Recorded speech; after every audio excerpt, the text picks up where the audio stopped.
The millionaire CEO sat through a charity concert out of politeness, until two little girls stepped on stage and sang a song that shattered his entire past.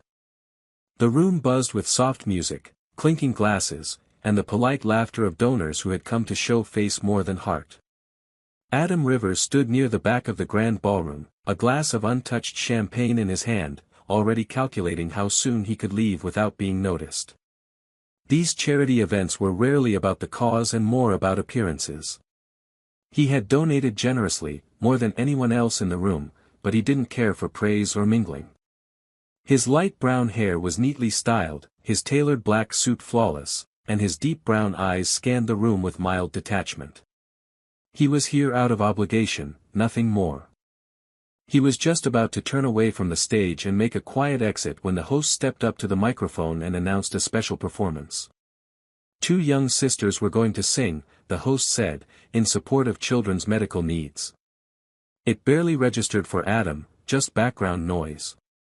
But when the spotlight hit the stage and two little girls walked out hand in hand, something inside him jolted. They couldn't have been more than 6 years old. They wore matching white dresses, and their long brown hair curled softly around their faces. Their eyes, warm, wide, and so painfully familiar, seemed to pierce right through him. As the music began and they started to sing, Adam remained still, completely unaware of the rest of the room. The girls had a natural harmony, their voices clear and sweet, innocent but strong. The crowd around him softened, and some even wiped away tears, but Adam could only focus on one thing. Their faces. The shape of their eyes, the tilt of their chin, the way one of them tapped her foot slightly offbeat, all of it was unmistakably connected to something, or rather someone, in his past. He leaned slightly forward, as if closing the distance between himself and a truth he hadn't yet accepted. And that's when he saw her. Off to the side of the stage, standing alone, her hands clasped tightly in front of her, was a woman with familiar posture and a face he hadn't seen in 6 years. Her hair was longer now, darker, her expression more tired, but he'd recognize her anywhere. Cassie. The woman who had vanished from his life without warning or explanation. The woman who had once meant everything. His mind tried to piece together what he was seeing, but his body was already reacting. His heart pounded. He couldn't breathe. The girls on the stage, singing like little stars, were not just any performers. They were hers. And if his instincts were right, if the echo of his own features in their faces meant anything, they were his too. He didn't wait for applause. As soon as the final note ended and the audience erupted in claps, he turned and walked quickly out of the ballroom, his thoughts racing, his stomach in knots. The past he thought was buried had just walked out onto a stage and looked him straight in the eye. And nothing in his life, no deal, no title, no empire, could have prepared him for that moment. Adam stood alone in the corridor just outside the ballroom, his pulse still racing. He braced his hands on the marble-topped drinks table, trying to ground himself as the realization continued to hit in crashing waves. Those girls hadn't just looked like him, they were him. Reflections of his features in smaller, brighter, more innocent forms. And Cassie. Her presence confirmed everything. He hadn't seen her since the week she left, the same week she ended their relationship without a reason, without a word. No calls, no texts, no closure. One day she had simply vanished from his life, and despite all his influence and connections, she stayed hidden. And now, suddenly, she was here, and she wasn't alone. For a moment he considered leaving. It would be easier. Cleaner. But something in him refused. He had spent his life walking away from complications, turning emotion into logic and pain into silence. But not this time. He couldn't walk away from what he had seen on that stage.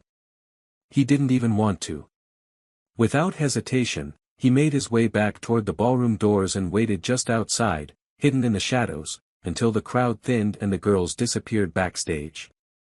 Minutes later, he saw her emerge, ushering the girls toward the exit with a protective hand on each of their small backs.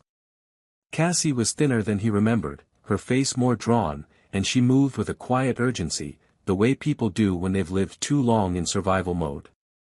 But she still had that same grace, that quiet strength that had first drawn him to her years ago.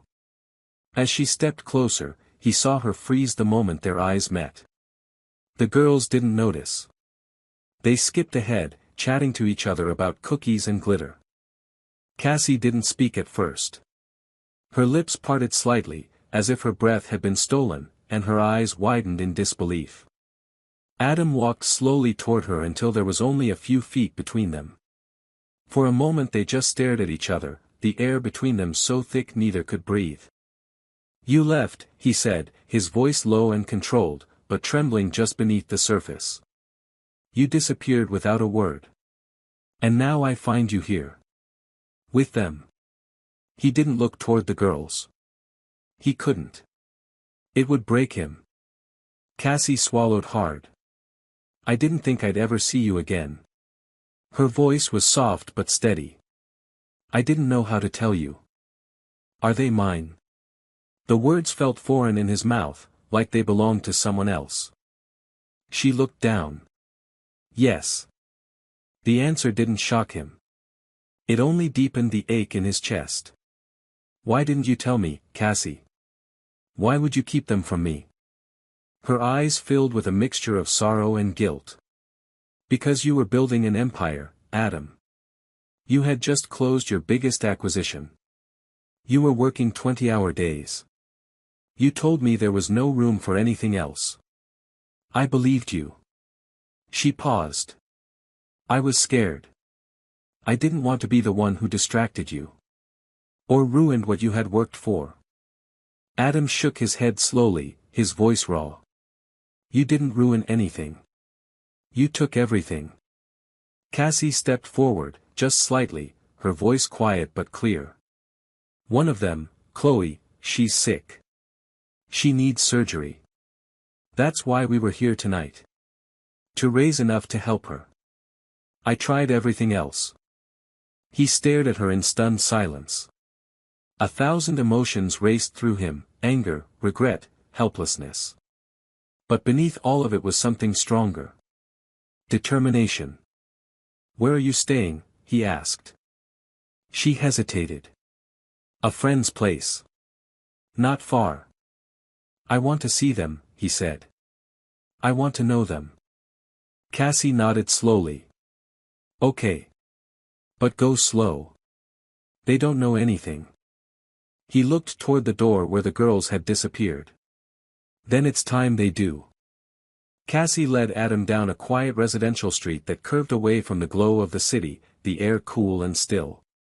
They walked in silence, the sound of their shoes tapping against the pavement the only rhythm between them. Every few steps, Cassie would glance over her shoulder to make sure the girls were still ahead, skipping and laughing, unaware of the tension walking behind them. Adam kept his distance at first, unsure of what he was even allowed to feel, let alone say.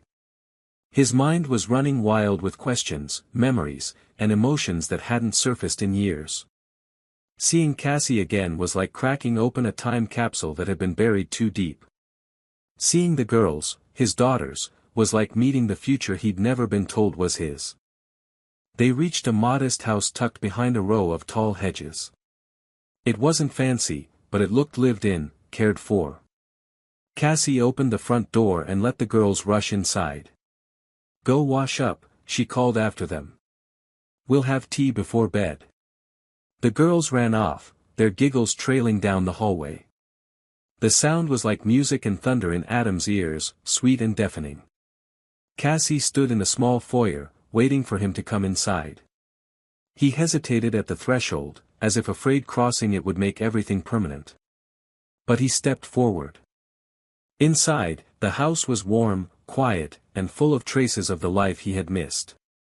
Children's shoes near the door, drawings on the refrigerator, a half-built puzzle on the coffee table. It was all so intimate, so familiar and foreign at once. Cassie offered him tea, but he shook his head. He didn't want to pretend this was normal. "When did you find out Chloe was sick?" he asked, breaking the silence. She leaned against the kitchen doorway. "About a year ago. It started with shortness of breath, fatigue. We saw a cardiologist. It's a congenital defect. Fixable, but expensive. The kind of surgery that needs a specialist and a long recovery. She looked down at her hands. I couldn't afford it. The fundraiser tonight was a last try. He felt something shift in his chest, a slow building pressure that had nowhere to go. Why didn't you call me then? Not about us. Just about her. You knew I'd help. I didn't know that, she said honestly. I didn't know what you'd say after all this time. After everything I didn't say. Adam turned away, walked toward the hallway, his fingers brushing the edge of a framed drawing, 3 stick figures and a rainbow. His name wasn't written anywhere. Of course it wasn't. He wasn't part of this story. Not until now. Do they know about me? He asked. No, Cassie replied, quiet again. They know they have a father, but not who. I didn't lie, I just left out the details. I didn't want to fill their heads with someone who might not come back. Adam clenched his jaw. I'm not going anywhere now. Cassie didn't smile, didn't soften. I want to believe that. Just then, the girls came back into the room, now in pajamas, matching ones with little yellow stars. Chloe climbed up onto the couch with a picture book in hand, while Emma wandered over to Adam without hesitation. You were at our concert, she said matter-of-factly. I saw you looking at us. He lowered himself to her level. Yes. I was there. You both sang beautifully. She looked him over with narrowed eyes, curious, almost suspicious. Are you Mommy's friend? He hesitated. Cassie held her breath behind them. I'm hoping I can be your friend too, he said carefully. Emma considered that. Okay. But you'll have to learn the secret handshake. And Chloe has to like you first. He smiled for real then, something soft and unfamiliar on his face. Deal. Later, after tea and bedtime stories and reluctant goodnights, Adam stood in the hallway outside the girls' bedroom, watching their slow, even breathing. Chloe clutched a stuffed bear, Emma's hand dangled off the bed. He turned to Cassie, who stood beside him, arms folded, tired in a way only mothers are. You raised them well, he said. I did my best, she replied. You shouldn't have had to do it alone. She looked at him, unsure of what to say. I can't change the past, he said. But I want to be part of their future. Whatever that looks like. And for the first time that night, Cassie didn't pull away. She simply nodded. Then start by being here tomorrow. And he knew he would. The next morning came softly, sunlight spilling through the sheer curtains and painting the living room in warm gold. Adam had barely slept, spending most of the night on the small pull-out couch in Cassie's guest room, staring at the ceiling with thoughts that refused to quiet. For the first time in his life, he felt like the outsider in a world he desperately wanted to belong to. When he finally rose, the house was already awake. Laughter floated from the kitchen, along with the smell of pancakes and something sweet, maybe syrup or cinnamon. He followed the sound and found Cassie flipping pancakes with one hand while Emma sat at the table coloring, and Chloe stood beside her mother, watching the pan with serious concentration. It looked effortless, natural, like a life with routines he had never been part of.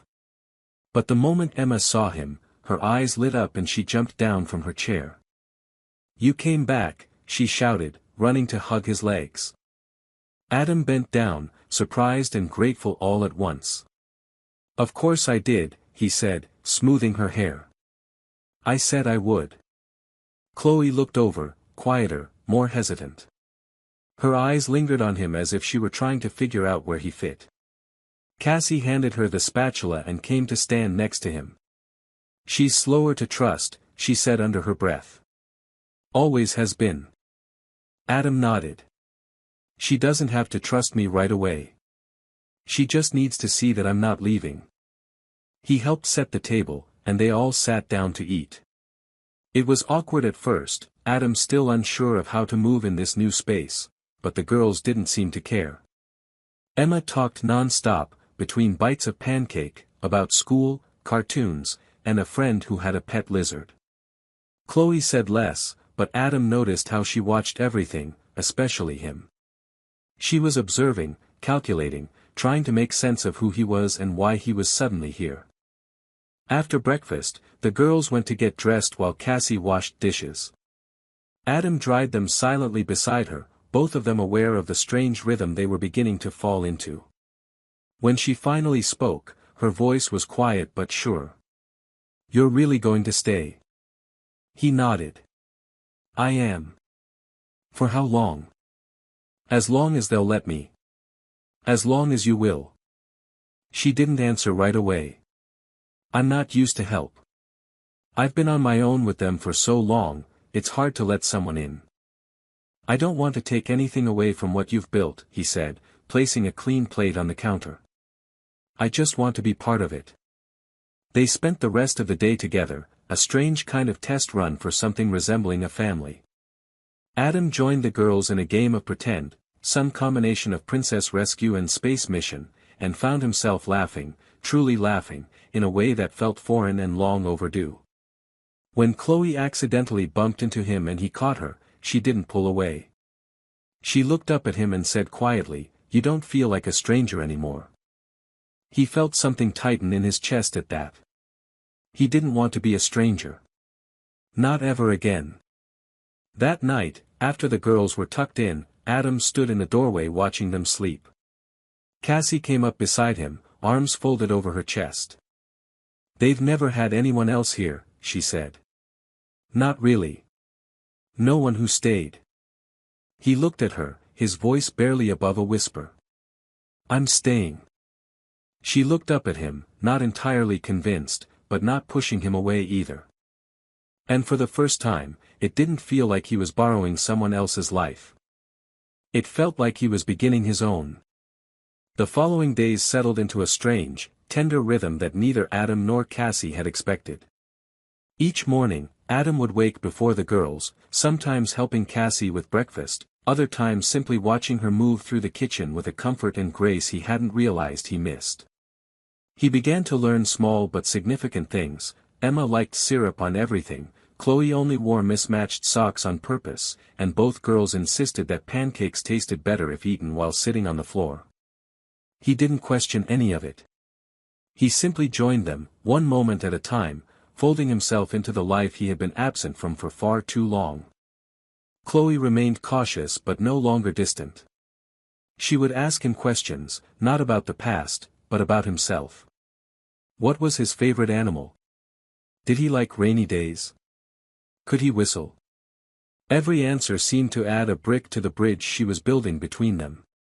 One afternoon, she brought him one of her drawings, 3 stick figures under a tree, 2 small ones holding hands with a taller one in the middle.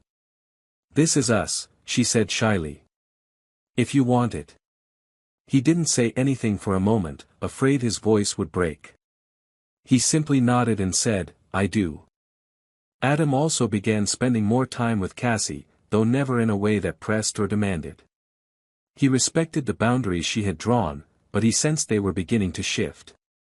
They talked late into the evenings after the girls went to sleep, sometimes about the future, sometimes about the years between them that had stretched like a silence neither knew how to fill.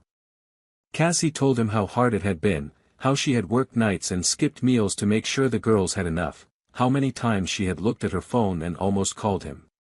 He listened without interrupting, letting her share what she had kept locked inside for so long. One evening, as they sat together on the porch watching the girls chase fireflies in the fading light, Cassie turned to him and said, "I never wanted to do it alone, Adam. I was just scared you wouldn't want this. Any of it." He didn't look away. "I didn't know what I wanted back then. I thought success was the only thing that mattered. But it's not. Not even close." Her eyes searched his, full of guarded hope. "You mean that?" "I mean every word," he replied. The next day, Adam took a call from the hospital while the girls played in the yard. The specialist had reviewed Chloe's case and recommended surgery soon. The timing was right, and thanks to Adam's connections and insistence, everything could be scheduled within the week. When he told Cassie, she was silent for a moment, tears filling her eyes. "You really did it," she said. "You saved her." "No," Adam replied, shaking his head. "You did. You fought for her. I'm just finally doing what I should have done from the beginning." They sat with the girls that evening and explained the surgery in gentle, careful words. Chloe nodded bravely, even though Adam could see the fear in her eyes. He took her hand and promised he would be there the entire time. She looked at him for a long moment before saying, "Okay. But only if you bring my bear too." That night, as Cassie tucked the girls into bed, Adam stood just outside their room listening to the lullabies and whispered goodnights. He felt like a stranger and a father all at once, carrying the weight of missed years alongside the hope of new ones. And when Cassie stepped into the hallway and met his gaze, he saw it in her eyes, something changing, something softening. Not forgiveness, not yet. But something real.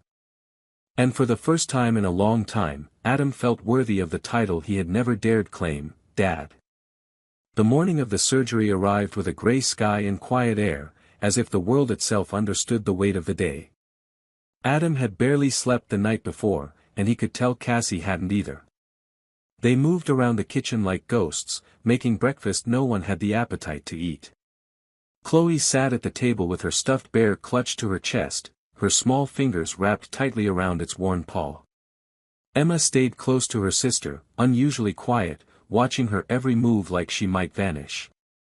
Cassie tried to smile, offering gentle words of encouragement, but Adam could see the fear hiding behind her calm exterior.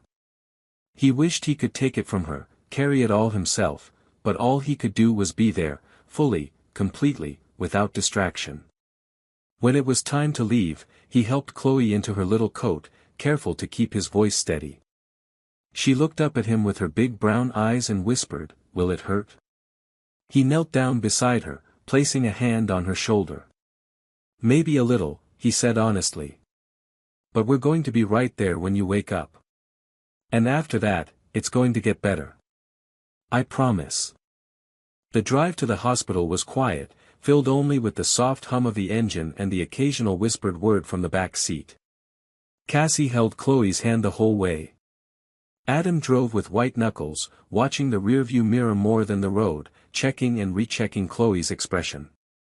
Every now and then she caught his eye and gave him a tiny, nervous smile, as if trying to reassure him instead of the other way around. At the hospital, the staff was kind and warm, doing their best to make the sterile environment feel less frightening. Chloe was brave, more than anyone had a right to expect from someone so small. She answered questions calmly, held her bear tightly, and only faltered when the nurse said it was time to say goodbye. Her lower lip trembled, and she turned to Adam and Cassie with wide eyes. "You'll be here when I wake up?" she asked. Adam nodded immediately, taking her hand. "We're not going anywhere." They watched her disappear down the hallway, her bear tucked under her arm, her small form swallowed up by the hospital gown and the large doors. When she was gone, the silence became unbearable. Cassie collapsed into the nearest chair, burying her face in her hands. Adam sat beside her, placing his arm around her shoulders without a word. For the first time since they had reunited, she leaned into him without hesitation. He felt her breath shake, felt her tears soak into his shirt, and held her tighter. Hours passed in a haze of waiting room coffee, brief updates, and unbearable stillness. Adam tried reading emails, scrolling through news, anything to keep his mind from wandering into fear. But nothing helped. Every time the door opened, he jumped, his stomach twisting, his mind bracing for the worst. When the doctor finally walked in, both Adam and Cassie stood at the same time, holding their breath. The surgeon smiled, tired but reassuring. "She did beautifully," he said. "The surgery went well, no complications. She'll be in recovery for a while, but everything looks good." Cassie burst into tears. Adam felt his legs weaken and sat back down, breathing out a relief so deep it made him dizzy. The doctor continued speaking, explaining post-op care, medications, follow-up appointments, but Adam barely heard it. All he could focus on was the fact that she was okay. Later, they were allowed to see her. Chloe looked impossibly small in the hospital bed, her face pale, her breathing slow but steady. Emma stood beside her quietly, holding her sister's hand. Cassie brushed the hair from Chloe's forehead and whispered something Adam couldn't hear. Then Chloe's eyelids fluttered open, and she looked around the room. Her gaze landed on Adam. "You stayed," she said in a hoarse whisper. He stepped forward and smiled. "Of course I did." She gave a weak smile, then added, "Did you bring my bear?" He held it up and placed it gently beside her. "Never let it out of my sight." She nodded, her eyes already closing again, drifting back into sleep with the comfort of knowing she was safe. That night, Adam sat in the hospital chair beside her bed, long after Cassie and Emma had gone home to rest. He watched the monitors blink, listened to the soft beat of her heart, and realized that in the span of just a few days, everything had changed. He was no longer a man defined by boardrooms, deadlines, and corporate conquests. He was a father. And he was never walking away again. Chloe's recovery was slower than anyone had hoped, but it was steady. She spent several days in the hospital, drifting between long naps and quiet moments with books and soft cartoons playing on the television. The nurses adored her, charmed by her quiet strength and sharp wit. Cassie rarely left her side, always hovering with a gentle hand and steady voice, while Adam split his time between work, only what was absolutely necessary, and being in that room, helping in any way he could. He read to Chloe in the mornings, brought her puzzles in the afternoon, and held her hand when the medications made her feel sick or tired. She no longer hesitated to call him Dad. It had slipped out one morning when he had been adjusting her blanket. She had mumbled it sleepily, and he had nearly frozen, his heart catching in his throat. He didn't say anything in the moment, afraid to scare the word away, but it echoed in his chest for the rest of the day like the warmest kind of thunder. Cassie saw it happen too, that slow, undeniable shift.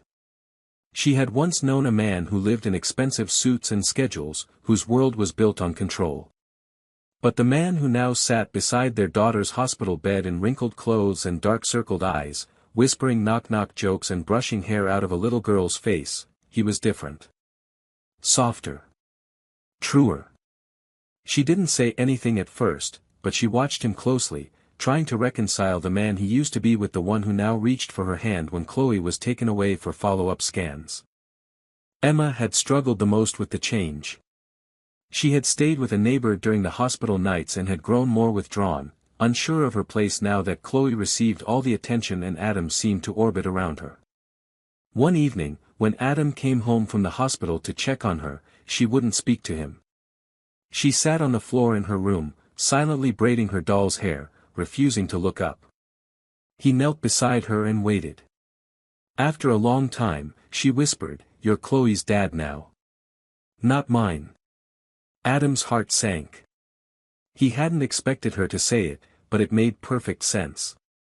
From her eyes, he had chosen Chloe, the girl in the hospital, the one who needed him most. But Emma needed him too, just differently. He looked her in the eyes and said, "I know it feels that way. But I'm yours too. If you want me to be." She blinked at him, not convinced. "But I'm not sick. I don't need help." He took her hand gently. "That doesn't mean you don't matter. I miss just as much time with you. I want to make that up too. Not just with Chloe. With both of you." She looked at him, still unsure. "Then will you come to my school play next week? Even if Chloe still needs you?" He didn't hesitate. "I'll be there in the front row." After that, she began to soften again. She asked him to help her with a drawing, and later, she brought him a picture of a house with 4 people drawn in bright colors. She had labeled them all with careful letters, Mommy, Chloe, Emma, and Daddy. When he saw it, he didn't know whether to laugh or cry. He simply picked her up and hugged her until she giggled and said he was squeezing too hard. Back at the hospital, Chloe was gaining strength. She had color in her cheeks again and sat up more often, demanding pancakes and asking when she could go home. When the doctors finally approved her discharge, she bounced with excitement in the bed and asked if she could ride home in Adam's car, not Cassie's. He pretended to be shocked. "What? My car isn't full of stickers and cracker crumbs like your mom's." She laughed. "That's why I want to go in yours." Cassie packed their things slowly, watching Adam help Chloe into her shoes. There was something surreal about it. This man who had once vanished from her life was now folding hospital discharge papers, tucking a stuffed bear under his daughter's arm, and memorizing medication schedules like it was the most natural thing in the world. She felt something crack open inside her, something she had boarded up long ago. That night, back home, after the girls were asleep and the house had gone quiet, Cassie and Adam sat together in the living room. She was tired, her head leaning back against the couch, but her eyes were open and steady. "You really stayed," she said quietly. "I meant it," he answered. She turned her face toward him. "I thought I would have to do all of this alone. I prepared for it. But you're here." He reached for her hand, not urgently, but like someone who finally understood how fragile trust could be. "And I'm not leaving." This time, she didn't pull away. She let their fingers interlace. And when she leaned her head on his shoulder, it didn't feel like forgiveness. It felt like beginning again. The weeks that followed felt like a quiet kind of miracle. Chloe's recovery was slow but certain, each day bringing more energy, more laughter, and fewer reminders of how close things had come to the edge. The house was filled again with morning cartoons, mismatched socks, and requests for pancakes at odd hours. The chaos was constant, but so was the joy. Adam adjusted to it with a surprising kind of ease. He wasn't just a visitor anymore. He had learned the rhythm of their mornings, the language of Emma's moods, the different way Chloe smiled when she was proud versus when she was shy. He knew which books they wanted before bed and when Cassie needed a quiet look more than she needed words. There were still moments of awkwardness, little remnants of the time lost between them. Adam sometimes caught himself looking too long at family photos from before his presence, feeling the ache of absence in the space where he should have been. But then Chloe would tug on his sleeve to show him a new drawing, or Emma would slip her hand into his during a walk, and the ache would dissolve into something softer. Cassie had grown quieter too, not distant, but contemplative, like she was slowly unlearning all the ways she had taught herself not to rely on anyone. She had been a fortress for so long, and now there was someone beside her who wasn't trying to break in, but to help her carry the weight of the walls. One Sunday afternoon, the girls set up a pretend restaurant in the living room, complete with menus scribbled on notepads and mismatched dishes from the kitchen.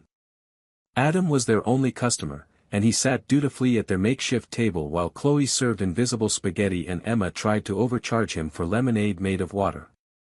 Cassie watched from the hallway, smiling, her arms crossed loosely over her chest. When he looked up and caught her eye, something passed between them that hadn't been there before, certainty. Later that evening, after the girls were in bed and the toy dishes had been returned to their shelves, Adam found Cassie standing by the kitchen window, staring out into the yard where moonlight touched the tops of the grass. He approached quietly, not wanting to break the moment. She didn't turn around when she spoke. "I never imagined we'd end up here," she said. "I spent years thinking it would just be me and them. I convinced myself that was enough. That I was enough." Adam stood beside her and looked out at the same view. "You were more than enough," he said. "You saved them. You saved yourself. You built a life for them out of nothing. I'm just trying to be worthy of it now." She turned to him then, eyes full of emotion, but not fear.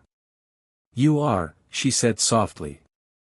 They didn't speak much more that night, but something between them had shifted again, like the final piece of something long unfinished falling into place. In the weeks that followed, Adam moved in slowly, not with bags or grand gestures, but by presence. A toothbrush left in the bathroom, a jacket hung near the door, a favorite mug that began showing up in the dishwasher. The girls noticed, of course, and when they asked if Daddy was staying forever, Cassie only smiled and looked at Adam. He answered for them. Yes. If you'll have me. Their life didn't suddenly become perfect. There were still long nights, unexpected fevers, forgotten lunches, and moments when the past tried to sneak in through the cracks. But there was also laughter, warmth, and the kind of love that doesn't shout, but anchors everything. On a quiet evening, months after Chloe's surgery, the four of them sat on the porch watching the sunset. Emma curled up in Adam's lap, Chloe beside Cassie, their hands linked. There were no big declarations, no dramatic revelations, just peace. The kind that had once seemed impossible. Adam looked at them, these three people who had once been strangers and now were his whole world, and realized that everything he had ever chased had brought him here. To this porch. To this family. To this beginning. In my opinion, the ending of this story is both deeply satisfying and emotionally earned. What began as a chance encounter rooted in regret and the pain of the unknown gradually unfolded into a journey of healing, trust, and rediscovery. Adam's transformation from a distant, driven businessman into a present, compassionate father is a reminder that it's never too late to step into the role life always meant for you. Cassie's quiet resilience and willingness to open the door again to someone who once let her down shows immense strength and grace.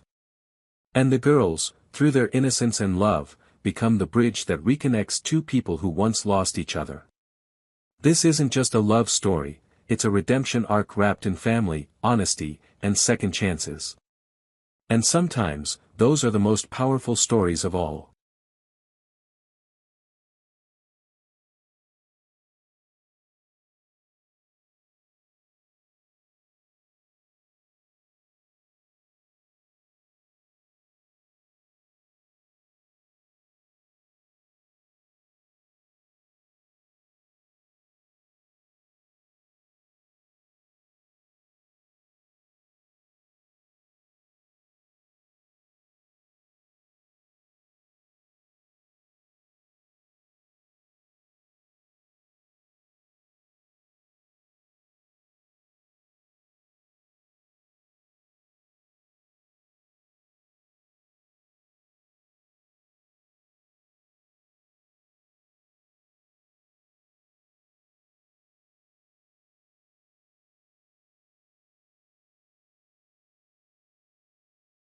He was told he'd never become a father.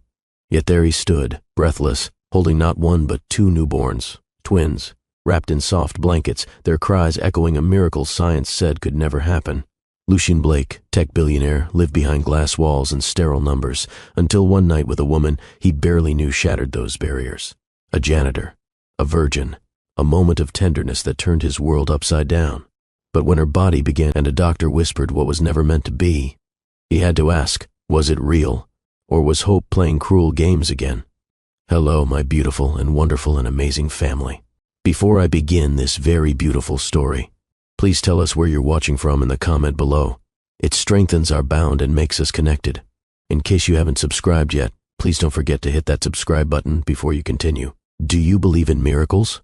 And if love comes wrapped in secrets, can it still be true? Now let the story begin. The building was a monolith of glass and ambition, a place where every detail, from polished brass door handles to automated espresso machines, screamed precision and power. Yet amid all that wealth, a soft voice echoed in the empty halls, delicate as a thread of silk. Ariana's broom swept rhythmically across the marble tiles, the sound almost musical in the stillness of the night. Her navy blue uniform hung loosely over her petite frame, and her hands, calloused from years of work, moved with quiet confidence. She hummed as she cleaned, unaware that her soft lullaby drifted upwards through the floors like incense. To most, she was invisible, but not to Lucian. High above, on the top floor where the city looked like a field of scattered stars, Lucian Blake leaned against the window. The man who once dominated tech conferences and closed billion-dollar deals now stood still, paralyzed not by numbers, but by a silent grief only he knew how to carry. In his hand, a manila envelope. Inside it, a report that felt more like a verdict. Patient is infertile. 3 words that stripped away everything. He had spent his life building an empire from nothing, rising from a modest childhood to owning half the skyline. But legacy? Bloodline? That chapter, it seemed, had been stolen from him before he could even turn the page. He poured himself a drink, the clink of ice and crystals sounding louder than it should. It wasn't the money he feared losing. It was meaning. It was the ache that came from knowing he had no one to pass his name to. No son, no daughter, no future. He turned from the window, hoping distraction would grant him mercy. But fate had other plans. Downstairs, Ariana continued her work, humming softly. Her song, one her mother used to sing before the cancer took her, had no name, just feeling. She moved from floor to floor with the gentle certainty of someone who'd learned early how to survive. Her dreams were simple: help her younger sister through school, maybe own a small flat someday, perhaps tend a few flowers on the balcony. She wasn't looking for love, yet love was looking for her. As the elevator dinged open behind her, Ariana straightened instinctively. Her grip tightened on the broom. She never expected anyone on this floor at this hour, let alone him. Lucian stepped out. He wore a dark jacket over an open-collared shirt, and though his eyes were shadowed with fatigue, there was something alert about his gaze. He noticed her, not just as a cleaner, but as a presence. Ariana's breath caught. She'd seen him before, of course, from afar. Photos in magazines, company newsletters. She never imagined she'd stand close enough to see the faint scar near his jawline, or the weariness hiding beneath his confidence. "I didn't mean to startle you," Lucian said, his voice low, smooth.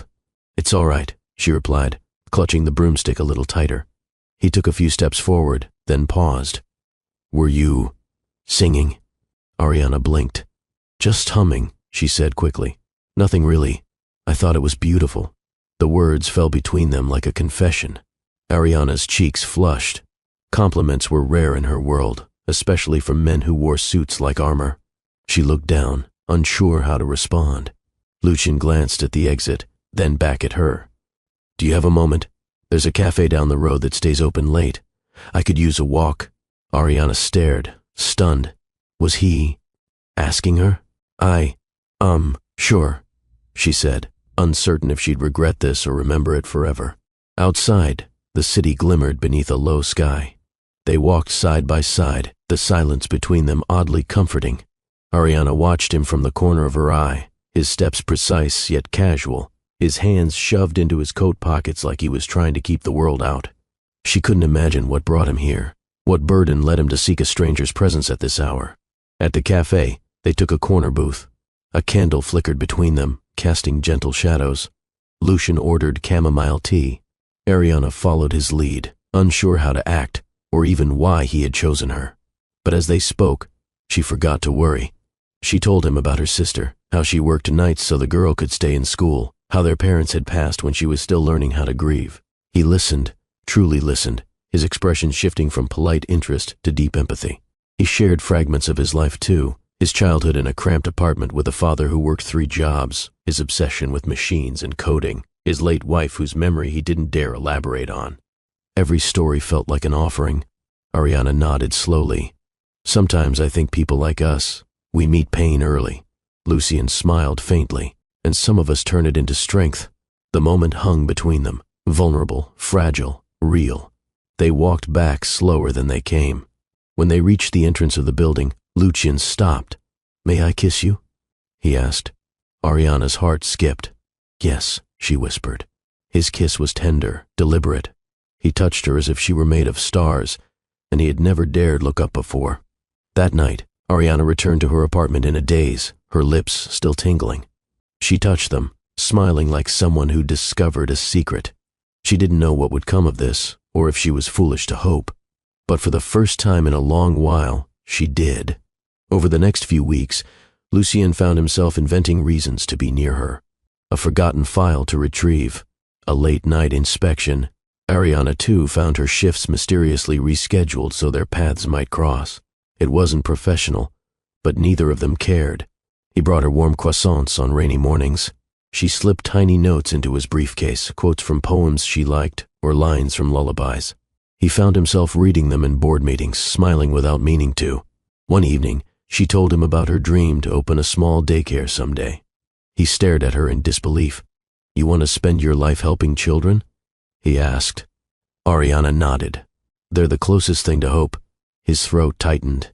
She didn't know the irony she had just spoken into the air.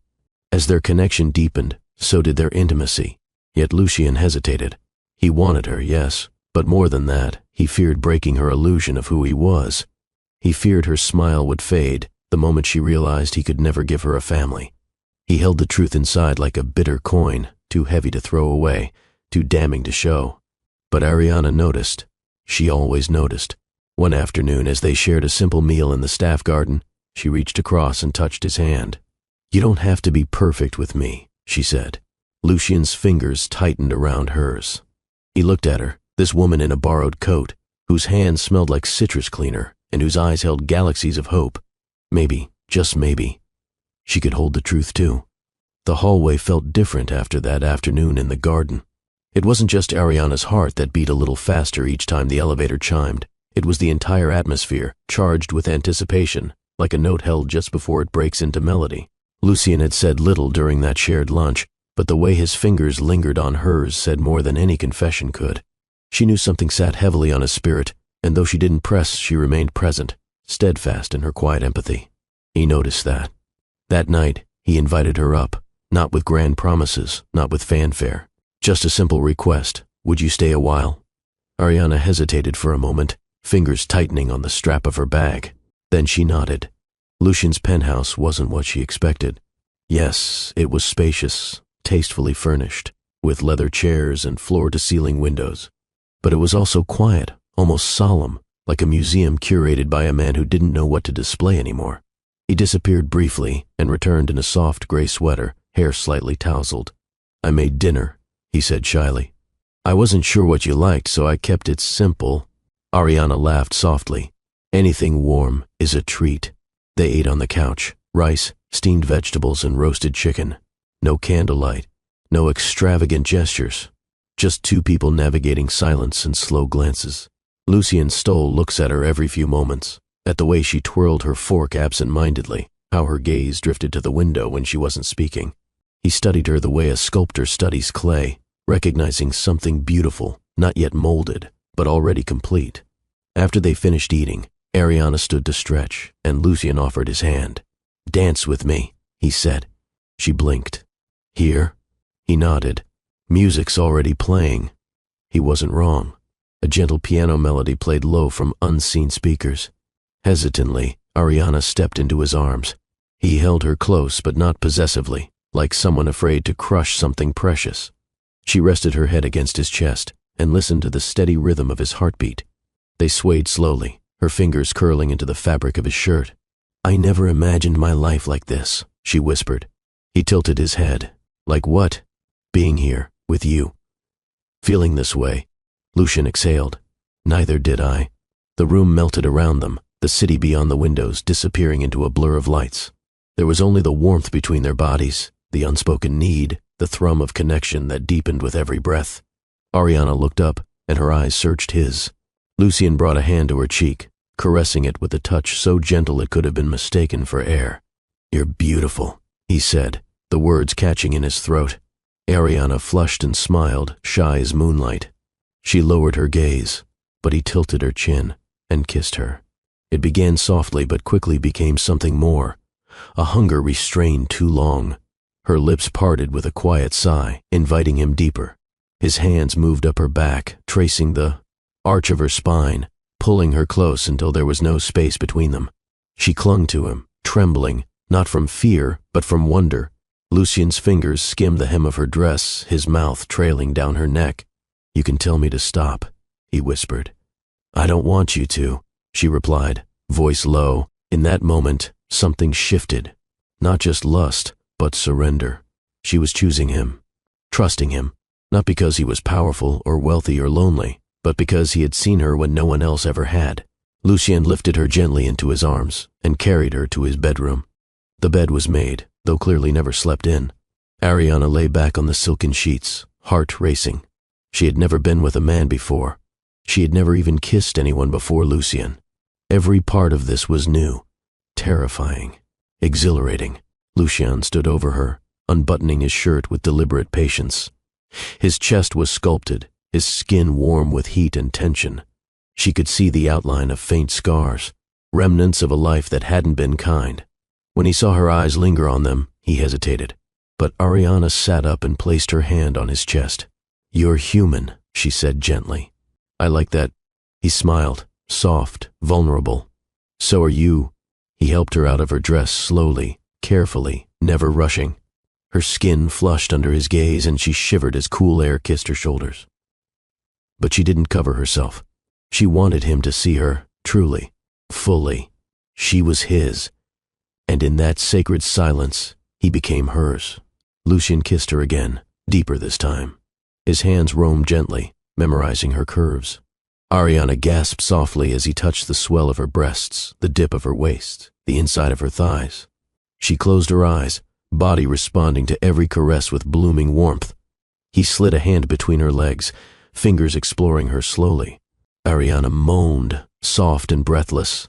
Her hips bucked slightly, and he steadied her with a kiss on the temple. "Are you sure?" She nodded, barely able to speak. "I want this. With you." Lucien positioned himself between her legs, easing forward, guiding himself into her with care. Ariana's eyes widened at the first sensation of him inside her. It was pressure, fullness, and unfamiliar pleasure all at once. She whimpered, clutching his shoulders, and he paused. "We'll go slow," he murmured. "We'll go together." Their rhythm was gentle at first, soft, sweet, measured. He whispered reassurances as he moved within her, kissing her with reverence. Ariana clung to him like a lifeline, legs wrapping around his waist. The pain faded into pleasure, deep and dizzying. She cried out softly, not from fear but from the beauty of it. Lucien held her tighter, overwhelmed by the purity of the moment. She was untouched, unguarded, giving him everything without restraint. He'd had lovers before, but nothing had ever felt like this, like rebirth. Their bodies moved in sync, driven by instinct and feeling. Ariana began to arch into him, eyes fluttering shut, her breath quickening. She felt herself falling, spiraling into something she didn't have words for. Lucien groaned as she clenched around him, and his movements grew more urgent. "I'm close," he breathed, voice ragged. Ariana's head tilted back. "I am too," she whispered. Together, they tumbled into ecstasy, her moan like music, his release shuddering through him as he buried his face in her neck. They clung to each other as their bodies trembled, hearts pounding in the quiet aftermath. Neither spoke for a while. Lucien lay beside her, arm draped around her waist, breathing uneven. Ariana stared at the ceiling, blinking back tears, not from sadness, but from something she couldn't explain. He kissed her shoulder. "You okay?" She nodded. Better than okay. They stayed like that for a long time, bodies tangled, warmth shared, breathing steadying. Eventually, Ariana drifted into sleep, curled into his side. Lucien remained awake, watching her. Her face was peaceful, her lips parted just slightly. He had no idea what this meant. No plan, no strategy. But for once, he didn't care. That night, Lucien Blake, billionaire, tech visionary, supposed master of control, surrendered to a feeling he hadn't known he was capable of any more: hope. The morning after their night together, Ariana stirred to the scent of coffee and the faint sound of footsteps across hardwood floors. She stretched, sunlight caressing her skin through the large window as Lucien entered the bedroom holding a tray. He looked almost nervous. "I didn't want to wake you," he said softly, placing the tray on the nightstand. "But I thought you might like breakfast." Ariana smiled, the corners of her eyes crinkling. "You made this?" "Sort of," he confessed, chuckling. "The kitchen helped. But the toast is mine." She took a bite and laughed. "It's perfect." Lucien sat on the edge of the bed, watching her. Something about the way she moved, the way she smiled with sleepy eyes, made the cold edges of his world feel warmer. And yet, behind that warmth, something inside him still ached, a wound she didn't know existed. Later that day, as they sat side by side in his private garden, Ariana nestled under a blanket, sipping warm cider. Lucien's demeanor changed. His gaze, usually so focused, turned distant. "What is it?" she asked gently. He hesitated. "There's something you should know," he said, voice tight. Ariana set down her mug. "Okay." Lucien's hands tightened into fists on his lap. "I was married once." She nodded, listening. She was brilliant, driven. She helped me build everything you see. But she got sick. It happened so quickly. One week we were planning a vacation, and the next, his voice faltered. She was gone. Ariana reached over, covering his hand with her own. I'm so sorry. He looked away, then back at her. We tried to have children. We wanted that more than anything, but it never happened. After the tests, the doctor told me the truth. What truth? She asked softly. I can't have children. Ariana's heart clenched. He continued, his voice hoarse. It broke me in ways I didn't understand. I buried myself in work. Success became a substitute for a family I'd never have. Silence settled between them like falling ash. Ariana didn't speak. Instead, she turned toward him, eyes wet, and pressed her lips to the back of his hand. You're not broken, she whispered. Lucian stared at her, something unreadable flashing across his face. But if I can't give you a family... She cut him off. You already gave me something more. You gave me you. He pulled her into his arms, clutching her tightly. It was the first time in years he cried without shame. Days turned into weeks. They didn't talk about children again. Instead, they leaned into each other, into moments, evening walks, quiet dinners, late-night jazz humming through the penthouse. Ariana brought laughter. Lucian brought peace. But beneath it all, a quiet change had begun. One evening, Ariana paused while cleaning her tiny apartment. Her hands, usually steady, trembled. A strange wave of nausea rippled through her. She gripped the counter, waiting for it to pass.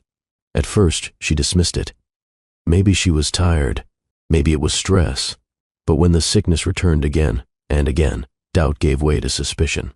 She stared at the small calendar on her fridge, counting days, then counting again. Her breath caught. Could it be? That night, after Lucian fell asleep beside her, Ariana slipped quietly into the bathroom. Her hands shook as she opened the box.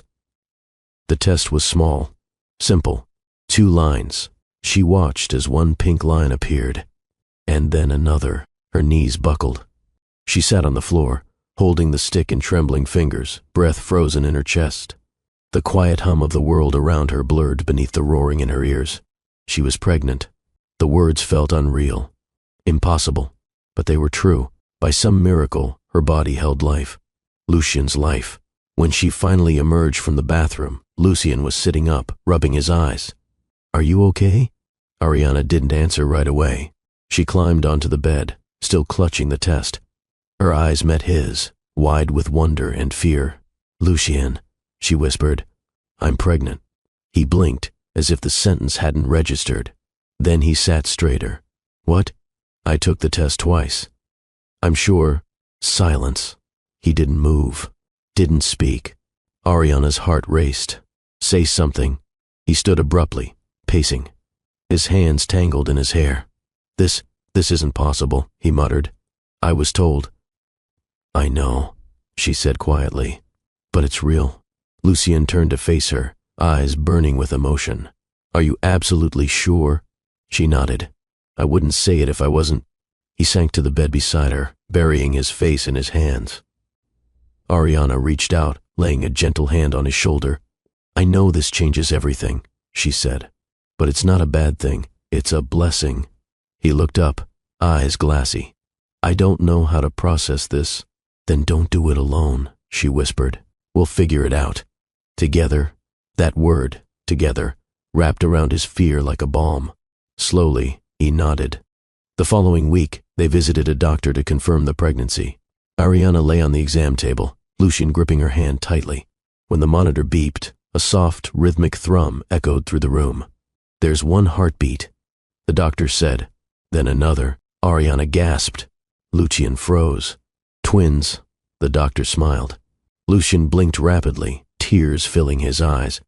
Ariana's lip quivered. She turned to look at him, her heart racing. We're having twins, she said, voice full of awe. Lucian stood there for a long time, hand on her belly, listening to the steady drumming of their children's hearts. He didn't speak. He didn't need to. His tears said everything. In the days that followed, something changed in him. Lucian began to smile more easily, laugh more freely. He surprised Ariana with a small bouquet of white tulips one evening, and told her it reminded him of her quiet strength. He had the nursery repainted himself, soft yellow with silver stars. He ordered a custom crib for twins and filled it with plush animals he picked out personally. Ariana watched him in amazement. The man who once believed life had no more room for miracles now hummed to lullabies as he worked. They made love often, tenderly, reverently, each time more meaningful than the last. Yet even amid the joy, Lucien had moments of stillness, moments when fear crept back in. One evening, Ariana found him alone in his study, staring at a photo of his late wife. She walked in silently and placed her hands on his shoulders. "I loved her," he said, voice low, "but I never knew how to let go." "She's part of you," Ariana whispered. "She always will be." "But that doesn't mean you don't deserve a new beginning." Lucien turned to her, cupped her growing belly, and rested his forehead against hers.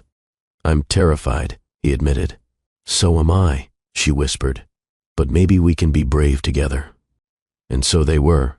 Through the early nausea, the doctor visits, the cravings, the midnight talks, they were brave together. Spring brought more than just warmth to the city. It brought life. Ariana's cheeks flushed with new color. Her steps softened into grace. Lucien noticed how the sun seemed to follow her, how strangers on the street would smile when she passed, unaware that they were bearing witness to a quiet miracle. The babies grew quickly. Her belly rounded with promise, and each morning brought new flutters beneath her skin. Ariana would wake to Lucien's fingers tracing gentle circles across her stomach, his voice whispering poems or nonsense rhymes, whatever he could think of to let their unborn children hear him. "You think they'll recognize my voice?" he asked one morning, lips brushing her shoulder. "They already do," she replied, eyes closed with a smile. "They move when they hear you." Lucien kissed her skin and held her tighter. There were nights she couldn't sleep, discomforted by the changes in her body. On those nights, Lucien carried her to the rooftop of his penthouse, where the skyline wrapped around them like an endless canopy. He would wrap her in a blanket, seat her in a padded chair, and quietly read to her under the stars. Sometimes he read business articles just to make her laugh. "You're going to bore them in the womb," she teased. "They'll be CEO material by birth," he quipped. Their laughter echoed across the empty rooftop. When Ariana's cravings began, Lucien took it as his sacred duty to fulfill them. Pickled pears at midnight? Done. Blueberry pancakes without the blueberries? Hand-delivered. Fresh mango slices cut into perfect stars? Delivered in porcelain bowls with mint leaves on top. One afternoon, she looked at him and said, "You're going to be the kind of father they write about in books." Lucien froze. "I've never been called that before," he murmured. "But you are," she said. "Already." He kissed her then, slow and reverent, as if the word itself, father, still felt like a dream he hadn't dared claim. They painted the nursery together on a Sunday. Ariana insisted on pale lavender and soft yellow. Lucien wanted something calming. They agreed on stars, moons, and a mural painted across the far wall that Ariana drew freehand with charcoal before they painted it in. She stood back, arms crossed, belly prominent, admiring her work. "What do you think?" Lucien stared at the soft outline of a mother cradling two children, a father behind them with arms outstretched toward the sky. "I think it's us," he said, his voice caught. He didn't cry often, not anymore, but this was different. This wasn't pain, it was awe. Ariana stepped beside him, lacing her fingers with his. They didn't need to say more. In her final trimester, Ariana moved into Lucien's penthouse full-time. The guest room transformed into a nursery, and the master bedroom shifted to accommodate the rhythm of her nights. Lucien set up a reclining chair beside the bed for the nights when Ariana couldn't sleep lying flat. He stocked the fridge with fresh soup, bought softer sheets, and installed dimmable lighting everywhere. But more than any of that, he stayed present. Every doctor's appointment, every scan, every kick that startled her from rest, he celebrated like it was a firework in the sky. One morning as they walked through the city park, Ariana holding her lower back and groaning with every other step, an older woman stopped them. "Twins?" she asked knowingly, eyes twinkling. Lucien smiled. "How did you guess?" "Honey," the woman laughed. "It's in her waddle." They all burst into laughter. Later, Ariana clutched his hand and whispered, "She's right. I do waddle like a duck." Lucien kissed her temple. "You waddle like royalty." Her laugh was breathless and beautiful. One rainy evening, Ariana sat curled on the couch while Lucien read aloud from a children's book they planned to keep on the nursery shelf. Halfway through the story, Ariana started crying. He stopped immediately. "What's wrong?" She wiped her eyes. "I never thought I'd have this. A man who reads bedtime stories to babies who aren't even here yet. A man who looks at me like I'm the only thing he ever needed." Lucien put the book down. "I don't just look at you that way," he said. "It's who you are. I've built entire empires. But nothing feels like what I'm building with you." They held each other for a long time, the thunder outside punctuated by soft movements from within her belly. The babies were growing stronger. And so was their love. They made love slowly during her pregnancy, always tender, always patient. Every caress was deliberate, every kiss a confirmation of the journey they had chosen together. Lucien took extra care to make her feel beautiful, not because she needed validation, but because he saw how her body had become a vessel of wonder. "You are my miracle," he whispered one night, lips pressed to her collarbone. "And you are mine," she whispered back. They talked names, though neither wanted to decide too quickly. Lucien liked strong, classic names. Ariana leaned toward ones filled with meaning. One name kept coming back, Nova. "It means new," Ariana said one evening. "Like a new star. Like the way everything feels now." Lucien smiled. "Nova, it is." The second name came days later, when Ariana read a line in a book that struck her heart. "Asher." She looked up. "It means happy." "Blessed." Lucien looked at her, eyes wide. Perfect. Nova and Asher. Two lights they never expected. Lucien began sketching again, something he hadn't done since his youth. He filled pages with small scenes of a family under the stars, a woman smiling, a man holding 2 children, a nursery full of laughter. A life he had once thought lost now took shape in pencil and ink. Ariana kept those sketches beside the bed. The night before the due date, a hush fell over the penthouse. Lucien laid beside Ariana, hands resting gently on her belly. She had grown so full, her breathing slower, her body stretched with purpose. "I'm scared," she whispered in the dark. "Of what?" "That something will go wrong." Lucien turned to her and placed a hand over her heart. "Nothing will happen to you. Or to them, I promise." "And if it does?" she asked, voice cracking. "Then I'll carry every piece of it with you, every tear, every heartbeat. You'll never be alone." She sobbed softly, pulling him close. "Neither will you," she said, and neither of them slept that night. But neither needed to.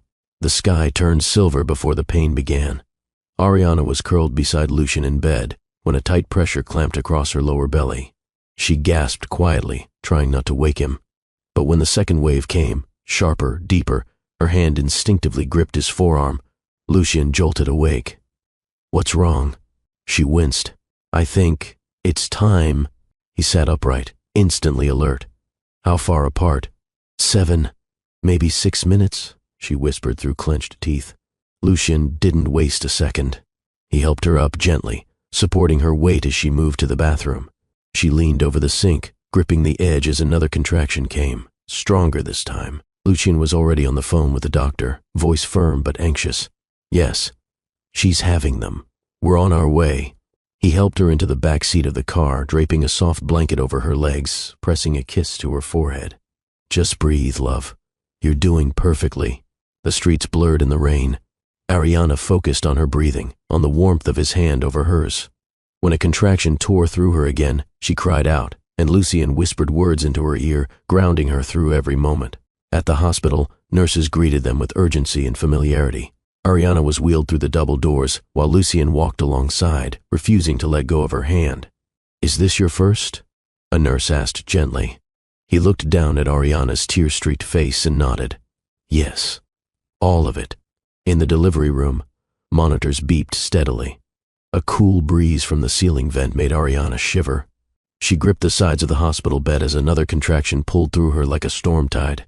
Lucien stood by her head, one hand cradling hers, the other brushing damp hair from her forehead. "You've got this," he whispered. "I'm scared," she choked out. "You're the strongest woman I've ever known," he said. "And I'll be here, every breath, every second." She looked at him with eyes wide from both fear and love. The doctor entered, examined her briefly, and gave a small nod. "We're close. The first baby is descending well. You're doing beautifully." Those words were meant to comfort, but Ariana barely heard them. All she could focus on was the fire building in her core, the way her body felt like it was breaking open to make space for something holy.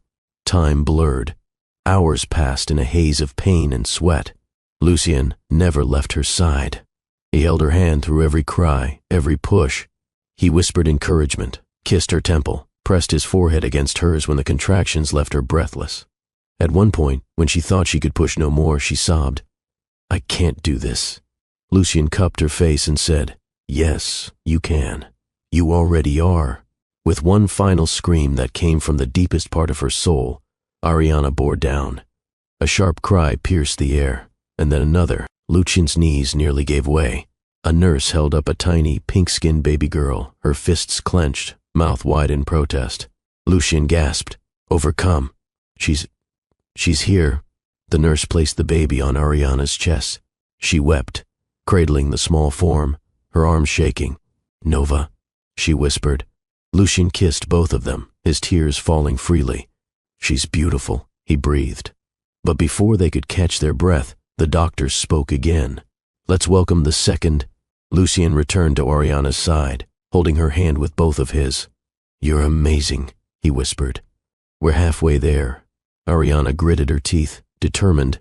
The pain surged again, and she screamed, this time louder, more primal. Her legs trembled. Lucien pressed a kiss to her forehead, whispering strength into her ear. "Just a little more, love. He's almost here." A few more pushes, more sobs. Then the room filled with another newborn cry, higher pitched, softer, but just as powerful. Lucien watched as a tiny boy was lifted into the air, slippery and pink, his eyes scrunched shut. The nurse smiled. 2 perfect babies. Ariana broke into tears again, her whole body quivering as they placed her son in her arms beside his sister. Lucien knelt beside her, arms around all 3 of them, overwhelmed. "What shall we call him?" a nurse asked gently.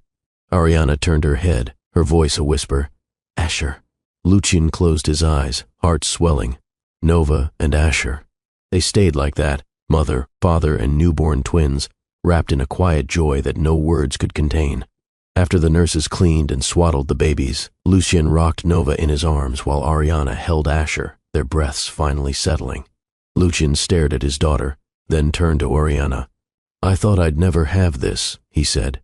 "I thought it was impossible. You believed in me," she said. "So I believed in us." Asher stirred in her arms. Lucien leaned forward, his lips grazing the baby's tiny forehead. "They're everything," he whispered. Later that evening, when the sun dipped below the city and the room bathed in soft gold light, Ariana dozed with the babies tucked beside her. Lucien sat nearby, watching all 3 of them. The silence wasn't empty anymore. It was full of breath, promise, and love. He stood, walked to the window, and looked down at the skyline he once thought was the only legacy he could ever leave behind. Now, in this small room, wrapped in cotton blankets and the scent of new life, his real legacy slept peacefully. He turned back, his eyes fixed on Ariana. "You saved me," he whispered. And somehow, even in sleep, she smiled. 2 years later, laughter filled the penthouse. It wasn't the kind of laughter that echoed off marble or spilled from wine glasses at galas. It was the soft, bubbling kind, sticky with baby giggles and toddler squeals, the kind that wove itself into curtains, into floorboards, into the soul of a home. Lucien sat cross-legged on the nursery floor, his tie loosened, sleeves rolled up. On one side, Nova toddled unsteadily toward him, arms flapping like tiny wings. On the other, Asher gnawed determinedly on a silicone giraffe, his focus absolute. "Come on, sweetheart." "That's it," Lucien encouraged, arms wide. Nova collapsed into his lap with a triumphant squeal, burying her face into his chest. Lucien laughed and kissed the top of her head. Behind them, Ariana leaned against the doorframe, watching them with a heart so full it almost hurt. She was no longer the woman who swept floors with dreams tucked under her uniform. She was a mother, a partner, the love of a man who once thought himself incapable of healing. She carried a mug of warm tea, sipping slowly, her eyes lingering on the 2 most beautiful contradictions of her life, the billionaire who once lived in silence and the children born from a love everyone else would have doubted. The living room was no longer pristine. It was alive. There were toys in corners, crayon marks on the baseboards, and sticky fingerprints on glass doors. Ariana wouldn't have it any other way. Lucien had stepped away from his company temporarily, not because he had to, but because he wanted to. "There are boardrooms," he told Ariana one day, "and then there's this. And this? This is where I want to be." He spent mornings feeding the twins, afternoons helping with diaper duty, and evenings rocking Nova and Asher to sleep while humming lullabies Ariana once sang in hallways. One quiet night, Lucien stood by the nursery window, watching the city lights flicker. Ariana joined him, wrapping her arms around his waist from behind. "They're finally asleep," she murmured. He turned, drawing her close. "Did you ever imagine life like this?" "Only in dreams I didn't dare speak aloud," she said. Lucien held her tighter. "I used to think I had everything, but I was wrong. Everything is what I have now." She looked up, brushing a thumb against his jaw. "You gave me love when I thought I'd never be seen. And now, we have them." They walked into the living room, sitting side by side on the couch. Ariana rested her head on his shoulder. He reached beneath the coffee table and pulled out a small box. "What's that?" she asked. Lucien opened it slowly. Inside was a necklace, simple, gold, with 2 engraved pendants, N and A. "For Nova and Asher," he said. Her hand flew to her mouth. "I wanted you to have something that reminds you every day of the life you created, the hope you carried when I had none." She leaned forward and kissed him, the kind of kiss that says thank you without saying a word. Later, as Ariana tucked the twins into bed, Nova curled tightly like a flower, Asher sprawled like a storm, she whispered, "You are our miracles. Don't ever forget that." Down the hallway, Lucien sat at his desk, pen poised above an open letter. He'd begun writing to his children every week, small reflections, little life lessons. He didn't want to wait until they were old enough to understand. He wanted them to have his voice in ink, something to carry even after he was gone one day. Tonight, he wrote, "Dear Nova and Asher, I once believed I had everything, power, success, respect, but none of it compared to the moment I heard your hearts beat for the first time. That sound rewrote my world. I want you to know this. Love isn't something that always arrives dressed in perfection. Sometimes it shows up quietly.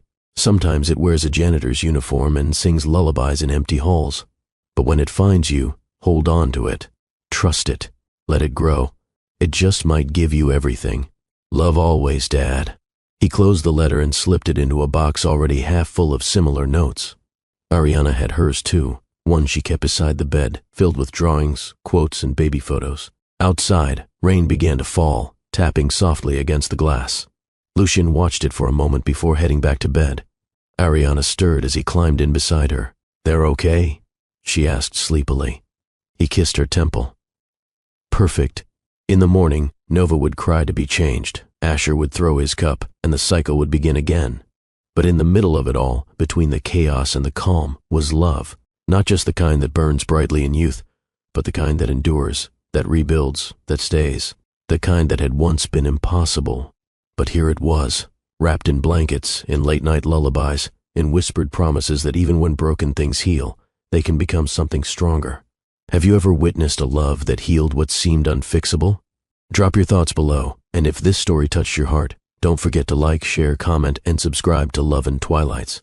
Because somewhere out there, someone needs a reminder that miracles still find the broken, and love, when true, always finds a way.